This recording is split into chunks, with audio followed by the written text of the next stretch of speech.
Ini materi sebetulnya to be honest tidak mudah untuk dipahami karena alasannya begini saudara. Kenapa saya rasa saudara sudah tahu mengapa penting belajar seperti ini ya. Karena ini yang diajarkan Yesus. Ya. Tapi tidak banyak di antara orang-orang Kristen secara umum yang memahami atau mendalaminya. Ya, oleh karena satu dan lain hal tentunya. Ya, di dalamnya pada saat kita belajar tentang the kingdom of God, itu nanti kita akan belajar tentang yang namanya kuasa dan otoritas. Dan saudara akan tahu mengapa kuasa dan otoritas itu penting. Dan sekali lagi bahwa bukan sesuatu yang sederhana, bukan sesuatu yang mudah. Pertanyaannya kenapa kok tidak mudah? Karena kebanyakan dari kita, kalau kita boleh jujur, kita tidak pusing. Ngapain saya harus mengetahui tentang kuasa dan otoritas selama hidup saya baik-baik saja. Saudara. Jadi sebetulnya keadaan yang semuanya baik, betul kita bisa mensyukuri segala sesuatu karena itu pemberian, karena itu anugerah. Ya. Tapi di titik itu seringkali kita tidak sadar bahwa kita tidak berkembang. Karena secara natural manusia akan berpikir, everything is good, semuanya sudah baik. Jadi kenapa saya harus tahu tentang kuasa? Udah bagus kok hidup saya. Kenapa saya harus tahu tentang otoritas? Segalanya sudah baik, gitu. Nah, the problem is memang terlihat baik gitu. Terlihat tidak terjadi sesuatu, tapi bukan berarti tidak terjadi sesuatu. Tidak mudah. It's so easy.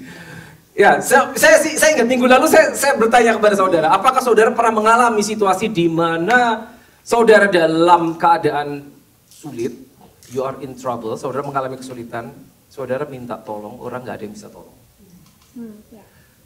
Orang tua nggak ada yang bisa tolong, teman nggak ada yang bisa tolong, sanak saudara tidak ada yang bisa tolong, dan kau berada dalam kesulitan. Ya, kalau tidak pernah mengalami, it's good, puji Tuhan. Tapi jika mengalami seperti itu, maka saudara akan tahu seandainya saya mengerti yang satu ini, tentu akan berubah. Atau mungkin saudara pernah berada dalam situasi di mana dokter angkat tangan dan dia memvonis hidupmu tinggal sekian bulan. Ya, puji Tuhan tidak ada yang mengalami di sini. Tapi jika saudara pernah punya kenalan yang mengalami hal serupa, atau saudara pernah mengalami, mungkin saudara akan berpikir seandainya saja saya tahu. Jadi ada dua reaksi pada saat kita mengalami hal demikian. Satu adalah seandainya saja saya tahu. Tapi yang kedua adalah untung saya sudah tahu. Gitu loh. Saya pribadi saya pernah mengalami hal-hal yang dimana saya berkata seandainya saya tahu. Sekian tahun yang lalu saya mengalami sesuatu. Dan kalau saya menengok ke belakang, saya akan berpikir, aduh seandainya saya sudah tahu, tentunya yang dulu itu, yang saya alami, hasilnya tidak akan seperti itu, akan berbeda kalau saya sudah tahu yang ini. Tapi karena sayangnya dulu belum tahu, itu loh. Gitu. Jadi akan ada tanda kutip kayak seperti penyesalan, yang tentu saja namanya penyesalan dia datang belakangan. Nah, jadi saya selalu mengencourage saudara untuk mempelajari sesuatu yang mungkin kelihatannya sekarang belum perlu, kita nggak tahu, someday mungkin kita perlu. Dan mungkin bukan kita yang perlu, tapi mungkin keluarga kita, anak, istri, atau siapa yang kita kenal yang perlu. Gitu. Kita mesti bisa berpikir seperti itu. Dan pada saat ada orang lain perlu, yang tahu adalah saudara. Dan saudara kebetulan ada di situ. Nah, itu dia. Itu akan penting sekali. Itu akan sangat penting. Oke, ya, kita belajar the kingdom and the king sekarang. Nah, saudara sudah tahu ya minggu lalu. Sekali lagi saya encourage saudara untuk ikuti semuanya dan ikuti serinya. Ya, karena pada saat kita mempelajari gini, saudara, ada hal-hal tertentu yang pada saat kita dengar satu kali itu tidak langsung nempel di kepala kita. Nggak langsung nempel, mesti diulang dan diulang. Itulah namanya pada saat belajar ada yang namanya proses repetition. Kalau zaman dulu di Indonesia namanya ulangan. Ulangan itu berarti ngulang yang udah pernah dikasih. Nah udah kayak gitulah kurang lebih. Tujuannya supaya nempel pada saat itu apa informasi yang kita terima itu nempel. Demikian pula Yesus mengajar murid-muridnya saat itu mungkin juga mereka tidak langsung memahami apa yang Yesus ajarkan. Singkat saja 3,5 tahun. Ya. Tapi pada saat diulang dan diulang, oh akhirnya memahami. Ada yang namanya ulangan. Dan biasanya habis ulangan ada yang namanya Ujian. Ujian itu pada saat itu Yesus, oke sekarang giliran kalian diutus gitu kan, muridnya diutus juga, itu kayak ujiannya gitu loh. Selalu gitu, evaluasi dan evaluasi. Apapun yang kita alami dalam hidup kita gini. Oke, nah saya sudah sampaikan akan ada ayat yang akan kita ulang terus menerus sampai saudara ingat. Salah satunya ini. Kejadian 1 ayat 20. Kenapa? Karena ini original plan. Karena ini alasan mengapa saudara diciptakan. Kalau saudara ikuti seri ini muncul terus ayat ini. Ya, Allah Bapa menciptakan saudara dengan rupa dan gambarnya, dengan master plan mirip dengan Dia. Jadi kemiripan itu adalah target. Saya selalu bilang kekristenan adalah mirip Kristus. Udah, itu target. Jadi sebetulnya yang diharapkan di mindsetnya Allah Bapa adalah kita tidak hidup di bawah standar itu. Pada saat kita mirip berarti itu goalnya. Mirip Kristus gitu. Kalau kita masih belum mirip, berarti masih ada proses yang harus kita jalani sampai kita mirip. Nah, itu tidak terjadi dalam 1 malam 2 malam, saudara. Ya, ada prosesnya. Ya, baiklah kita menjadikan manusia menurut gambar dan rupa. Again and again, gambar dan rupa. Gambar berarti saudara diberi karakter ilahi, saudara diberi DNA pencipta, DNA-nya Bapa, ya. Hatinya Bapa diberikan kepadamu, ya. Kemampuan dan kemauan di dalam hati diberikan, dan rupa itu bicara tentang fungsinya juga sama, segambar. Jadi Dia menciptakan kita saudara untuk berfungsi seperti Dia, makanya harus mirip. Ya, segala ciptaan tidak ada yang mirip, cuman manusia. Setelah jadi lalu diberi kuasa. Yang ketiga ini. Nah, itu tujuannya untuk berkuasa atas segala ciptaan yang lain. Ya, sulit buat saya untuk meyakinkan saudara ini penting banget, kuasa itu penting banget. But if you are in a situation di mana saudara harus berdiri di depan orang yang nafasnya tinggal segini dan tidak ada orang lain, dan di situ hanya ada saudara, dan saudara harus berkata in the name of Jesus, saudara baru akan terasa, baru akan tahu bahwa ini penting. Gitu. Beneran, beneran. Oke, next. Ya, seperti biasa ya, saya mundur sekian langkah, baru saya maju beberapa langkah. 3 ayat ini juga muncul terus. 1 Petrus 2 ayat 9, Wahyu 1 ayat 6, dan Wahyu 5 ayat 10. Wahyu saya ambil dari yang bahasa Inggris karena lebih detail, lebih akurat. Tapi yang ini saya ambil yang bahasa Indonesia. 1 Petrus 2 ayat 9. Tetapi kamulah bangsa yang terpilih, imamat yang rajani. Ya, garis bawahi imamat yang rajani. Berarti ini identitas saudara. Imam dan raja. 2 hal, imam dan raja. Persis seperti Yesus. Dia bertindak sebagai raja, dia bertindak sebagai imam. Nanti kita akan belajar lebih jauh. Kapan dia bertindak sebagai raja? Walaupun kostumnya tukang kayu.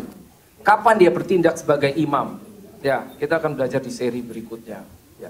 Tapi ini identitas. Identitas itu seperti gini, saya ulang sedikit. Identitas itu berarti saudara tahu untuk apa saudara diciptakan dan saudara berfungsi persis seperti yang dimaui penciptanya. Saya kan ambil contoh ini kan. Mikrofon ini untuk memperkeras suara, tapi ini bisa difungsikan untuk sesuatu yang lain kalau dilempar. Ya. Tapi berarti pada saat ini dilempar, dia tidak berfungsi sesuai mengapa ini diciptakan. Begitu.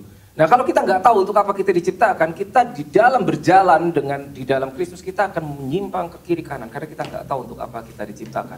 Jadi ini krusial, penting sekali. Lanjutnya, Revelation 1 ayat 6, Kitab Wahyu 1 ayat 6. And has made us, membuat kita kings and priests. Jadi saudara adalah imam dan raja. Betapapun mungkin kita nggak ngeh, kita nggak tahu, nggak berasa, aduh untuk apa saya jadi imam, untuk saya apa saya jadi raja, saya itu hanya jemaat biasa, hidup saya begini-begini aja, pokoknya udahlah Tuhan nggak usah aneh-aneh. Tapi di mata Tuhan inilah engkau. Masalah kita percaya apa enggak, masalah kita ngerasa apa enggak, kita berfungsi apa enggak itu nomor sekian, tapi ini master plan, penciptanya begini ngomongnya. Lalu Wahyu 5 ayat 10. And have made us kings and priests to our God. And we shall reign di mana saudara? Di bumi toh. Karena seorang raja, king itu harus punya kingdom. Kalau saudara difungsikan, jadi gini. Kalau kita bicara tentang king atau kingdom, bayangan kita langsung adalah raja adalah seorang yang pakai mahkota. Tidak selalu seperti itu. Kata king ini artinya luas. Begitu saudara punya kuasa atas something, seberapapun kecilnya, you are king. Saudara penguasanya, saudara rulernya. Di dalam sebuah keluarga itu ada kepala keluarga toh, betul kan?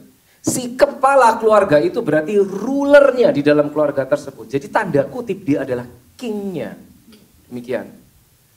Dalam komunitas kecil apapun ada yang namanya leadernya, dia adalah kingnya. Jadi itu bayangannya harus lebih luas. Nah sekali lagi, mengapa kita belajar seperti ini?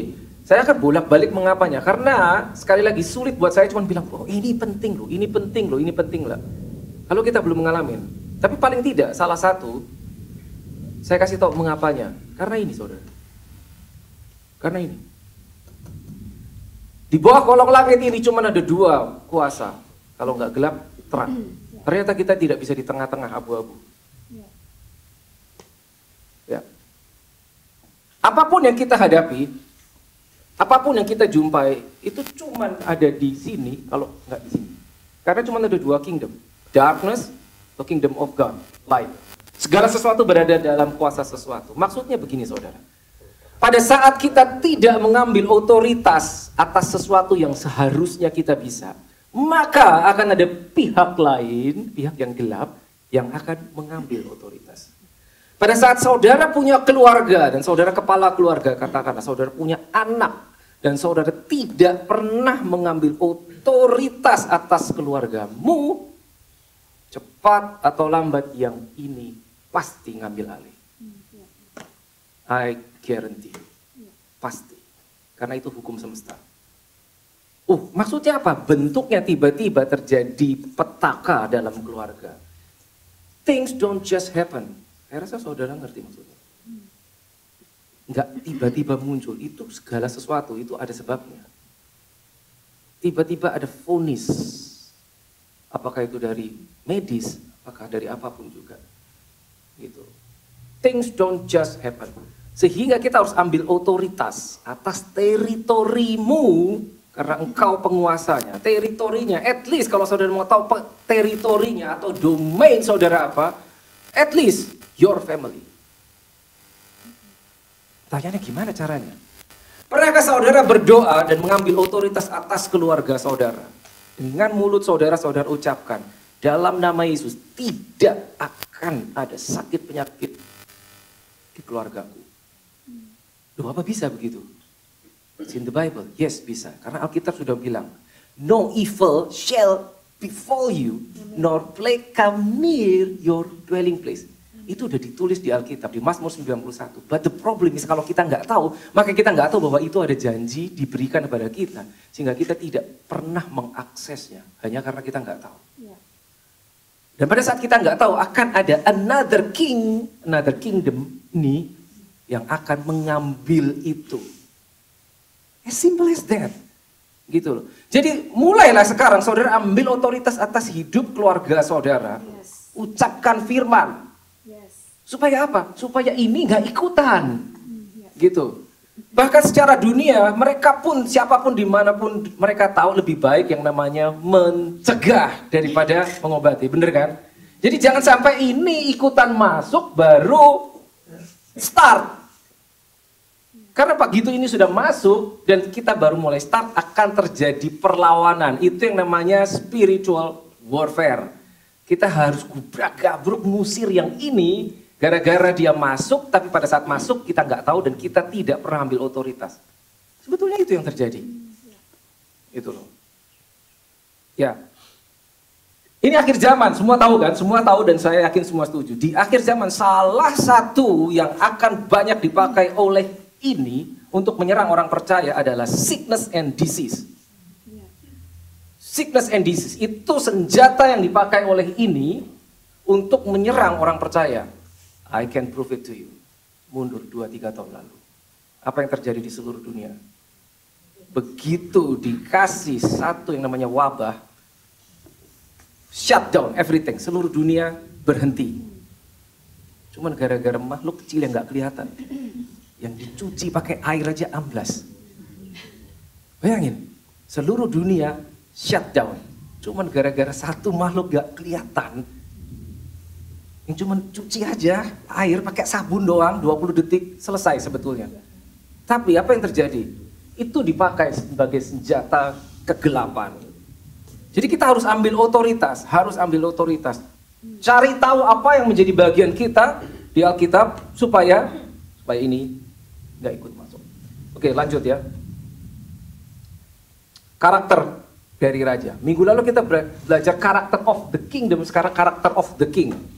Sekali lagi, kenapa ini penting? Karena begitu saudara baca ini, that is you. Itu engkau. Itu engkau, saudara. Nomor 1 adalah, the power of king is absolute. Nah, sekarang gini, sebelum ini kita bawa ini menjadi, oh itu saya seperti ini, kita lihat gini dulu. Yesus seperti itu, ya oke, kita anggap ini Yesus dulu lah. Sebelum lebih jauh, oh saya akan seperti itu. Ini Jesus himself. The power of a king, God, ya, dalam hal ini, konteksnya, absolute. Absolut itu tidak bisa diutak-atik. Beda dengan kalau kita lihat pemimpin negara yang namanya presiden. Presiden itu tidak absolut kan kuasanya. Bahkan kalau kita lihat contohnya Indonesia, kuasa tertinggi ada di tangan rakyat, betul kan? Makanya rakyat bisa demo. Nah, kalau kerajaan, kuasa tertinggi di tangan satu orang. Rajanya, bukan di tangan rakyatnya.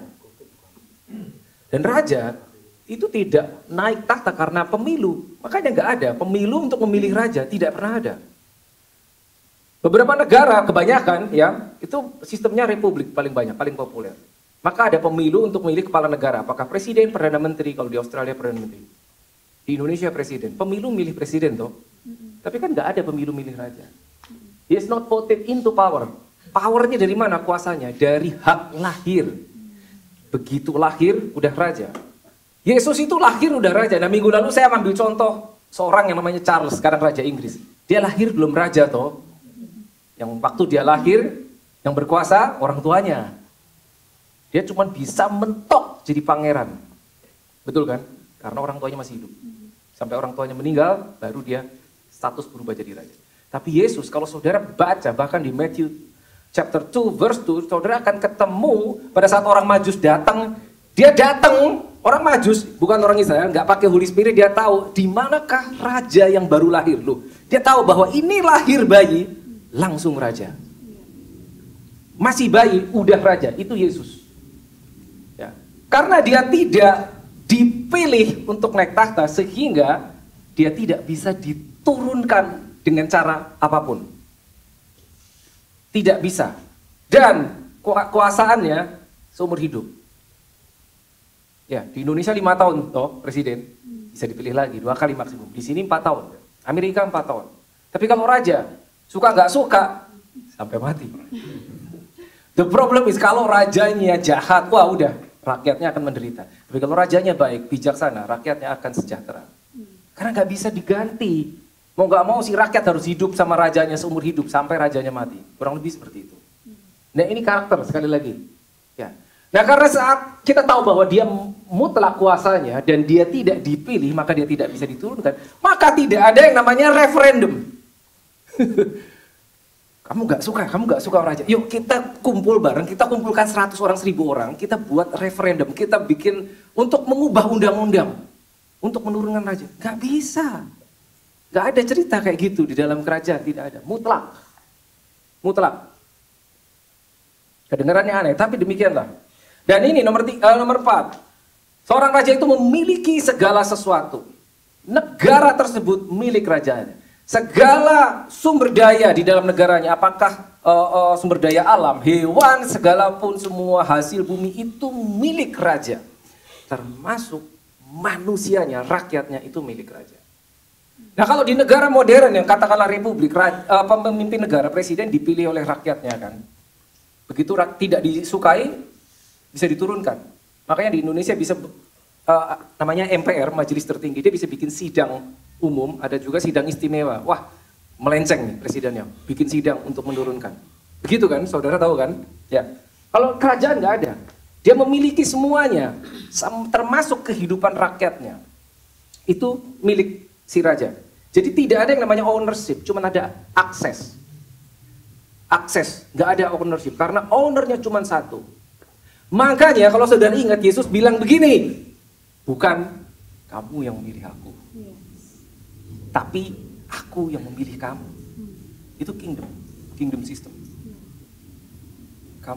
Kamu nggak milih aku milih kamu. Jadi kalau hari ini kita bisa mengenal dia, itu karena saudara dipilih. Amin. Bukan saudara yang milih. Tidak, saudara dipilih. Walaupun kelihatannya kebetulan, tapi demikian adanya. Ya, ini yang kita perlu pahami. Nah, yang ini penting sekali. Setiap perkataan raja itu otomatis menjadi hukum. Otomatis menjadi hukum. Begitu dia ngomong, itu jadi hukum. Begitu saudara menemukan perkataan raja yang namanya Yesus di Alkitab saudara, itu hukum. Dan itu terjadi, itu akan terjadi, itu harus terjadi. Nggak bisa diutak-atik, suka nggak suka. Jadi kita nggak bisa ada cerita, saya nggak setuju nih sama yang ayat ini. Nggak bisa. Nggak bisa. Nggak bisa begitu. Itu undang-undang, konstitusi Alkitab. Kalau nggak tahu, nanti yang pihak lain yang akan masuk, mengambil keuntungan. Dan seorang raja bisa membuat hukum kapan saja, ya, anytime. Tidak terbatas oleh konstitusi. Saya kasih contoh begini. Seorang presiden, beda. Kalau seorang presiden, dia tetap walaupun dia kepala negara, dia terbatas sama undang-undang. Misalkan seorang presiden atau Perdana Menteri Australia, ya, dia kan kuasanya paling tinggi kurang lebih. Seperti itu. Tiba-tiba dia suka gitu loh. Dia suka misalkan sama Pak Haris. Terus dia datang sama Pak Haris. Saya akan memberikan kepada Anda hak-hak istimewa. Contohnya Anda akan terbebas pajak seumur hidup. Nggak bisa dia ngomong gitu. Amin. Dia nggak bisa. Kenapa? Karena tanda kutip itu melanggar undang-undang negara ini, betul kan? Tapi kalau raja bisa. Dia mau ngomong apa aja, mau ngasih apa aja, dia nggak harus buka undang-undang dulu. Ada nggak yang melanggar nggak ya? Nggak. Apapun yang katakan raja itu menjadi personal law buat siapapun yang menerima. Saya kasih contoh di Alkitab. Suatu saat Abraham dibawa sama Tuhan Allah sendiri ke atas bukit, lalu dibilang, Abraham lihat ke utara, selatan, timur, barat. Sepanjang matamu memandang, tanah itu kuberikan kepadamu. Itu adalah tanah perjanjian, ya kan? Saudara nyadar nggak? Itu sepanjang utara, timur, barat, selatan. Itu tanah, itu ada penduduknya. Halo. Lah kok bisa-bisanya Allah ngomong, Abraham ini aku kasih ke kamu. Nah bagaimana dengan penduduknya? Itu Israel sekarang. Apakah Tuhan nggak berpikir, tar dulu, itu ada penduduknya loh. Yosua masuk ke tanah perjanjian, dia harus menghabisi satu kota, Kanaan toh. Sebentar Tuhan, itu ada penduduknya. Kok enak banget Tuhan bilang, itu aku berikan kepadamu, masuk, habisin semua. Raja ngomong. Kelihatannya melanggar, bahkan dari sisi kemanusiaan, itu undang-undang kemanusiaan dilanggar. Nggak masalah kalau raja yang ngomong. Itu bedanya. Sehingga pada saat saudara menemukan di undang-undang kerajaan surga, di Alkitab saudara ada sesuatu ditulis untuk saudara, that's for you. Udah. Gak ada yang bisa curi. Tapi kalau nggak tahu, that's problem. Gitu. Jadi raja itu bisa ngasih favor buat siapa aja. Buat siapa aja. Benar-benar buat siapa aja. Can give favor to anyone. Kayak tanda kutip gini, dia bisa ngambil dari sini, kasih ke sana. Kita boleh protes sama raja itu, tapi tidak mengubah keputusan dia. Berapa banyak yang tanda kutip kelihatannya diambil, yang saya bilang udah punya orang, diambil dikasihin bangsa Israel. Diambil sama Tuhan, nih buat kamu tanah ini. Engkau akan mendiami di tanah yang berlimpah susu dan madunya. Rumah yang tidak engkau bangun, sumur yang tidak engkau gali. It's in the Bible. Enak banget. Raja yang ngomong. Yesus pun melakukan itu, tapi nanti kita bahas berikutnya. Ya. Jadi ini karakter dari kingdom. Ya, saudara. Nah, kalau kita melihat kingdom dan king, itu akan terkait yang namanya power and authority, karena dia beroperasi dengan kuasa. Makanya dia bisa kayak dia ngapain aja. Kelihatannya semenang-menang. Kita boleh protes, tapi itu king. Ya, power and authority. Nah, ini nanti ada seri sendiri, power and authority. What is authority? Otoritas itu apa? Karena power dan otoritas itu dua hal yang berbeda, tidak sama.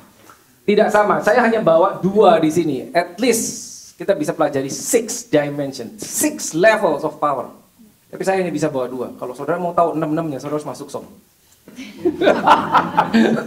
Oke, nah otoritas adalah ya, kemampuan ya atau wewenang untuk memberikan perintah. Kuasa atau wewenang untuk memberikan perintah, itu otoritas. Ya, saya udah pakai contoh beberapa waktu yang lalu. Ya, mengapa kita berdoa selalu kita tutup dalam nama Yesus? Itu bukan mantra, bukan. Dalam nama Yesus. Dalam nama Yesus. Nah, kalau saudara tahu, kenapa kita berdoa, apapun doa kita close in the name of Jesus. Lalu ada kata amen lagi. Saudara harus tahu mengapa dalam nama Yesus. Karena namanya itu yang berkuasa. If you believe. Maka kita kasih tahu cara itu buat orang yang tidak percaya sama Yesus. Dia ikuti doanya dalam nama Yesus. Dia cuma ngomong gitu. Itu tidak akan ada kuasanya.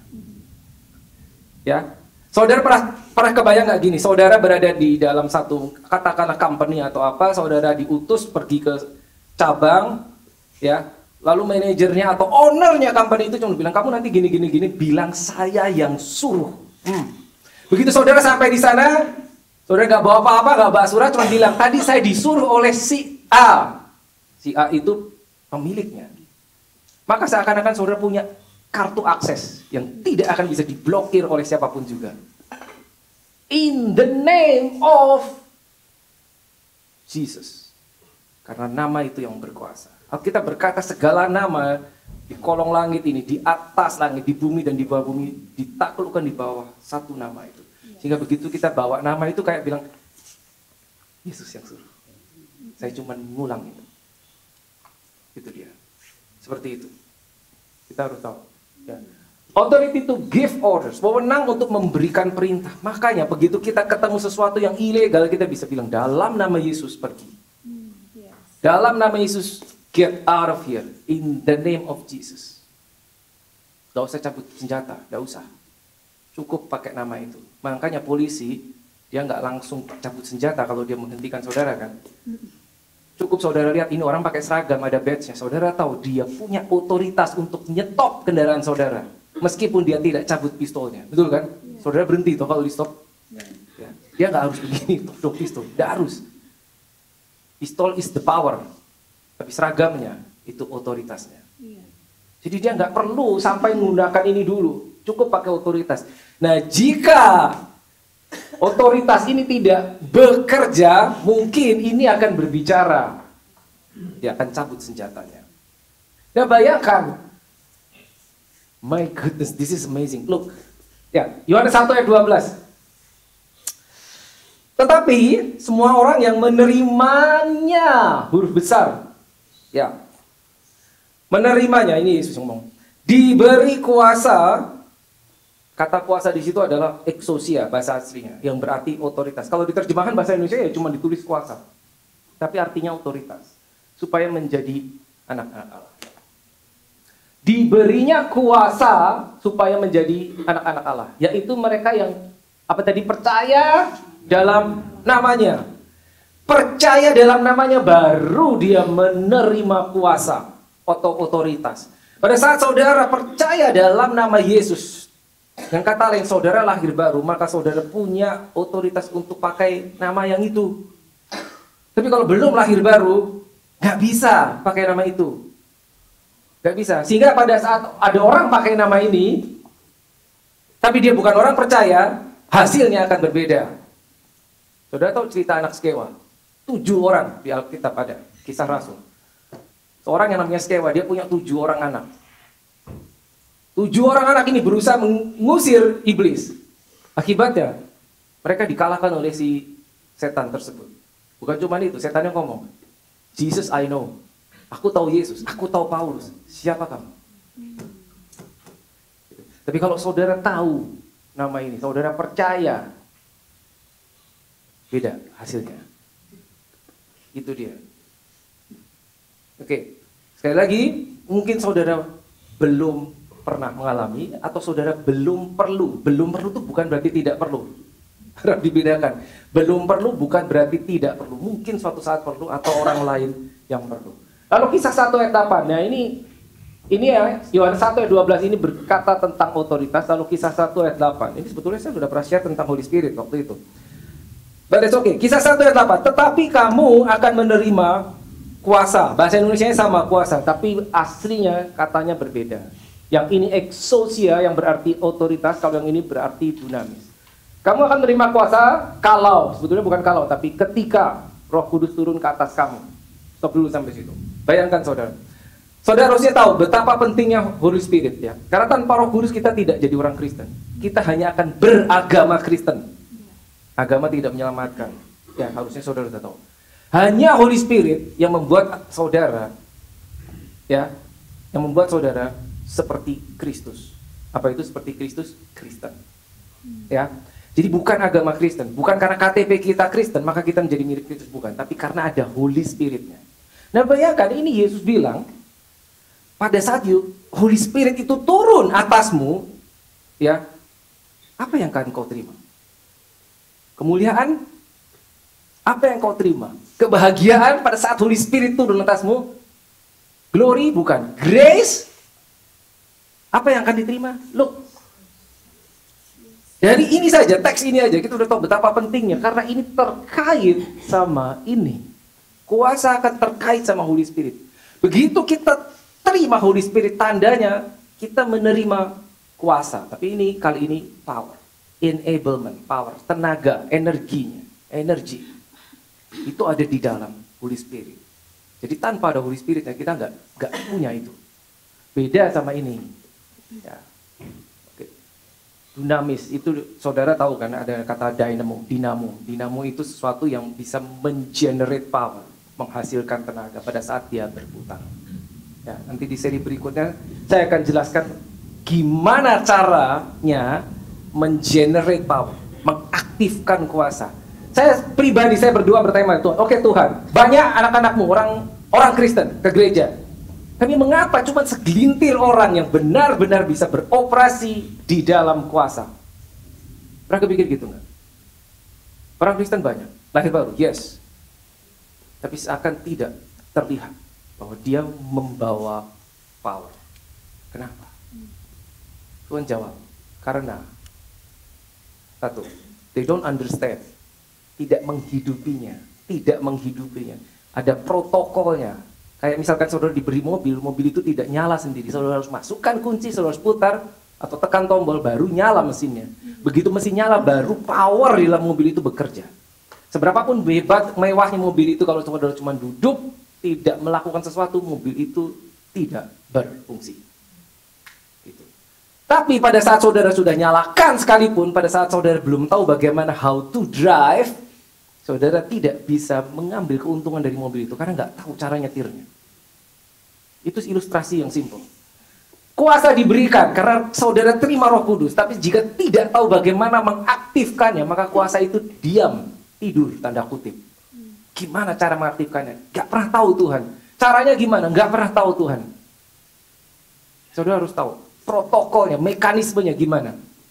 Sehingga saudara bisa berkata, dalam nama Yesus. Suatu saat Yesus pernah mengutus 70 murid. Saudara pernah tahu kan cerita itu? Bukan yang 12 ya, 70. Dengan pesan, heal the sick, cleanse the lepers, raise the dead, cast out demons. Itu ujian. Bukan ulangan, itu ujian. Udah diajarin, oke, tesnya. Kamu pergi ke kota di depan kamu, sembuhkan orang sakit. Dan Alkitab mencatat mereka kembali dengan berita sukses. Gitu. Berarti mereka mengalami itu, berdiri di depan roh jahat dan berkata, dalam nama Yesus pergi. Roh jahat pergi. In the name of Jesus be healed. Orang sembuh. Dan seterusnya. Akhirkan yang kusta. Mereka mengalami itu. Ya. Jadi itu dipraktekkan. Ya, ada caranya dipraktekkan. Nah, waktu saya tidak banyak, jadi saya lanjut minggu depan. Nah, objektif. Nah, tujuan yang mengetahui Kingdom of God adalah menjadi representatif. Nah, saya gambarkan begini, saudara. Nah, kekristenan kita tidak akurat jika kita belum mengetahui dia sebagai raja. Nah, ini saya udah bawa minggu lalu. Ya, saya udah bawa minggu lalu. Sangat menyedihkan kenapa banyak orang berhenti di sini, saudara, karena sebetulnya belum selesai. Harus sampai level ini, ya. Sebelum jadi orang Kristen, ya kita orang berdosa, diselamatkan, diberi kasih karunia, diberi posisi, identitas menjadi anak. Kita di Yohanes 1 ayat 12. Barang siapa percaya diberinya kuasa menjadi anak. Ya, ini. Tapi habis itu kita merespons. Bukan diam, bukan berhenti. Merespons segala sesuatu yang disediakan buat kita. Responsnya ini. Jadi harus dari sini masuk ke tahap berikut. Di empower oleh Holy Spirit. Kisah 1 ayat 8 yang barusan. Dan kita berfungsi sebagai ambasador. Kita sudah singgung sedikit, ambasador itu seperti raja juga, tapi ditempatkan di tempat lain, di luar negaranya. Gitu kan? Makanya dia disebut ambasador atau perwakilan atau representatif. Dia punya kuasa, tapi dia ditempatkan bukan di negaranya. Itu yang dialami Pontius Pilatus. Dia perwakilan Romawi, dia ditempatkan di Yerusalem, dia punya kuasa, maka dia bisa berdiri di depan Yesus dan mengancam Yesus. Dia bisa, dia tahu dia punya kuasa. Gitu. Dia nggak harus, saya kontak kaisar dulu, dia tahu dia punya kuasa. Nah itu posisi saudara, itu identitas saudara akan sampai di sini. Nah ini yang rada susah, saya harus mundur sedikit, Saudara bayangkan, Yesus berjalan di atas bumi. Yesus berjalan di atas bumi itu Yesus manusia. 100% man, 100% manusia. Bedanya, di dalamnya mesin yang beda, mesinnya Holy Spirit. Saat itu, sekian juta manusia, berapapun jumlahnya, itu mesin yang nggak ada Holy Spirit. Tapi Yesus ada, itu yang buat beda. Sehingga membuat dia menjadi Kristus. Saudara tahu, Yesus Kristus. Yesus diurapi Holy Spirit sehingga dia menjadi Kristus. Yang kita kenal sebagai Yesus Kristus, Jesus Christ. Nah, Pak Irwan boleh bukain saya, Isaiah 9:6. Yesaya 9 ayat 6. Bahasa Inggris ya, King James. Kalau ada, tapi kalau nggak ada, it's okay, nggak apa-apa. Ya, saya akan kasih tahu something. Ya, jadi saya udah pernah kasih tahu bahwa Kristus itu bukan surname-nya Yesus, bukan surname-nya Yesus. Kristus itu karena dia diurapi, ya, maka dia menjadi Kristus. Kristus itu urapannya. Gara-gara apa? Gara-gara diberi mesin yang namanya Holy Spirit. Nah, ada ayat yang terkenal sekali, Yesaya 9 ayat 6. Saudara pasti pernah dengar ini, biasanya ini dikutip saat mau Christmas. Ya, oke. For unto us a child is born, unto us a son is given. Kenapa bukan a son is born? Unto us a child is born, tapi unto us a son is given. Kenapa? Because the child is Jesus, but the son is the Christ. Makanya ini tidak born, yang lahir itu manusianya. Yesus sebagai manusia dia lahir, tapi ada son. Ini harusnya huruf besar nih. Son. Dia menjadi son karena dia membawa urapan, Holy Spirit. Makanya bukan son is born, son harus given, diberikan. Seperti itu. Nah, Yesus berjalan, oke, boleh kembali ke slide saya. Yesus berjalan, dia membawa Kristus, Cuman satu orang. Dia mengumpulkan 12 orang saja murid, yang belakangan menjadi rasul. Di situ ada 70 orang, di situ ada 120 orang. Harapannya, dia cuma singkat saja, 3,5 tahun. Harapannya adalah, oke, saya selesai 3,5 tahun, sekarang giliran kamu. Jadi di mindsetnya Bapak, now Yesus selesai, sekarang engkau yang jadi Kristus. Kamu Kristusnya. Karena mesinnya nih aku pindahin ke kamu. Nih, Holy Spiritnya kan dipindahin toh. Maka tadi kisah 1 ayat 8, menerima Roh Kudus itu dipindahin. Sekarang kamu Kristusnya. Tapi itu seakan menjadi terlalu besar buat kita. Apa? Iya, saya Kristus. Kristus, kata Kristus, Christ ya, itu Mesias yang diurapi. Kenapa yang diurapi? Karena dia punya urapannya. Ya. Karena dia punya urapan maka disebut Christ, Kristus. Diurapi. Tapi bukan cuma dia yang punya urapan, tapi urapannya di situ. Nah, Kolose 1 ayat 27 bilang begini. Ini Rasul Paulus. To them God will to make known what are the riches of the glory of this mystery among Gentiles. Misteri. Jadi zaman dulu ada sebuah misteri yang berabad-abad tersembunyi. Bahkan para nabi zaman itu tidak ada yang tahu. Apa itu rahasianya? Misterinya apa? Ini misterinya. Christ in you. Di dalam. Maka tadi saya katakan nih, Christ-nya dipindahin. Kristusnya diberikan kepadamu, maka kamu menjadi Kristen. Bukan cuma predikat, tapi kamu akan dan bisa berfungsi seperti Kristus Yesus. Karena ada Christ-nya di dalam kamu. Itulah mengapa orang yang diutus Yesus, oke kamu pergi, heal the sick, cleanse the lepers, raise the dead, cast out demons, mereka kembali berhasil. Karena itu. Ini. Jadi itu goal kita, itu target kita. Kita jangan hidup di bawah itu. Di mindsetnya Allah Bapa, ya, dia melihat dari atas, itu kayak gini saudara. Oke, surga begini, surga bilang, halo, saya butuh Kristus. Siapa yang mau jadi Kristus? Seperti itu saudara. Siapa yang mau jadi Kristus? Nih aku kasih Christ in you, supaya kamu jadi Kristus. Saya kasih Christ supaya kamu jadi Kristus. Tentunya kita tidak perlu menggunakan nama belakang Kristus, Yesus Kristus, Jesus Christ. Kita pakai nama belakang, misalnya Pak Aris, Aris Christ, Aris Kristus. Oh, jadi langsung bikin kartu nama besok. Tapi tidak perlu seperti itu. Tapi kita punya Kristusnya, kita punya urapannya. Itu saudara. Kita harus tahu dan kita harus paham sampai level revelation sehingga kita tahu. Kita tahu dan kita tidak coba-coba. Ya. Jadi, kami ini adalah utusan. Nah, gitu. Jadi persis kita tuh gantiin posisinya Yesus. Dia balik, Kristusnya diberikan, Holy Spirit-nya diberikan. Sekarang kita yang jadi utusan. Sehingga karena waktu Yesus berjalan di atas muka bumi, dialah utusannya. Dialah, karena dia Kristusnya, dia yang ada Holy Spirit-nya dia yang utusannya. Maka dia bilang, kalau kamu mengenal aku, kamu mengenal Bapa. Dia bilang gitu kan, if you know me, you know the Father. Karena aku ini utusannya. Persis, Alkitab mengatakan he is the express image of the Father. Ya, di Ibrani mengatakan gitu. Maksudnya the express image itu apa? Kalau kita mau tahu the Father seperti apa, lihat Yesus. Itu plot exactly the same. Maka dibilang express image of the Father. Persis sama. Nah bayangkan begitu itu digantikan, ditaruh di dalam dirimu, you are the express image of Jesus. Maka Christ in you, Alkitabnya tidak bilang Jesus in you. Betul toh? Lihat. Yang di dalam kamu, Kristusnya. Kenapa? Karena Yesusnya balik. Betul kan?